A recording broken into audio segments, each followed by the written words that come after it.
Pessoal, com um mês de conflito entre Israel e o Hamas, o antissemitismo tem ganhado proporções cada vez maiores na Europa. Na Alemanha, um pesquisador afirma que o comportamento está sem limites. O Luca Bassani é quem vai trazer as informações para a gente agora. E tem muita gente, inclusive, usando o discurso do antisionismo para praticar antissemitismo, mas tudo isso, claro, provocando ou ajudando a escalar ainda mais essa tragédia provocada ali pela guerra entre Israel e o grupo terrorista Hamas. Não é mesmo, Bassani? Bem-vindo. É isso mesmo, Evandro. Boa tarde a você, aos nossos comentaristas. Também mando um abraço ao Piperno, pronta recuperação a ele e a toda a nossa querida audiência. Falando sobre os casos de antissemitismo, nós vemos que eles estão aumentando vertiginosamente.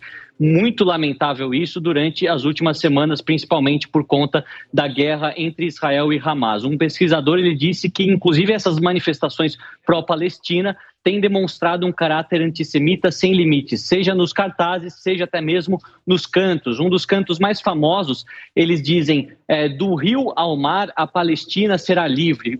Em uma definição direta, do rio Jordão até o mar Mediterrâneo, a Palestina será livre, ou seja, o Estado de Israel será completamente exterminado, que é uma frase muito perigosa se nós pensarmos que cerca de 7 milhões de judeus vivem nos territórios de Israel atualmente, além de 2 milhões de árabes muçulmanos que são cidadãos de Israel também. Portanto, a eliminação do Estado de Israel seria uma catástrofe humanitária imensa e demonstra o caráter antissemita, a vontade de acabar com o Estado judeu estabelecido com a confirmação da comunidade internacional e das Nações Unidas em 1948, inclusive uma sessão presidida pelo diplomata brasileiro Oswaldo Aranha. Durante essas semanas, nós vimos que algumas estrelas de Davi foram pintadas nas portas e nos muros das casas das pessoas, principalmente da comunidade judaica na França e na Alemanha, uma referência direta aos anos sombrios do regime nazista na década de 30 e 40, onde estabelecimentos judeus, casas de judeus,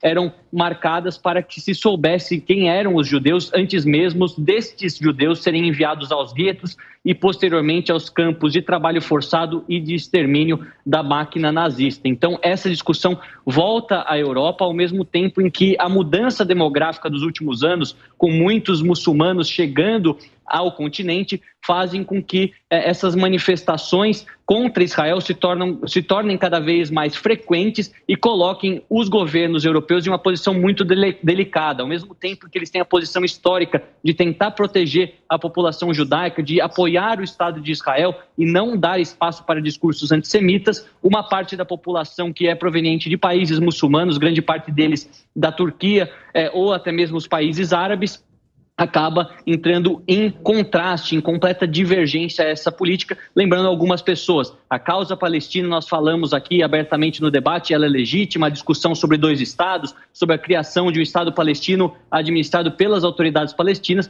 mas esse discurso não pode ser usado para disfarçar o sentimento de querer matar os judeus, esse mesmo discurso que vitimou 6 milhões de pessoas durante os sombrios anos do Holocausto, e nós sabemos muito bem dessa história, esperamos que ela não se repita nunca. Obrigado pelas informações, Luca Bassani. A gente vai conversar bastante ainda ao longo desta edição. Bom trabalho para você.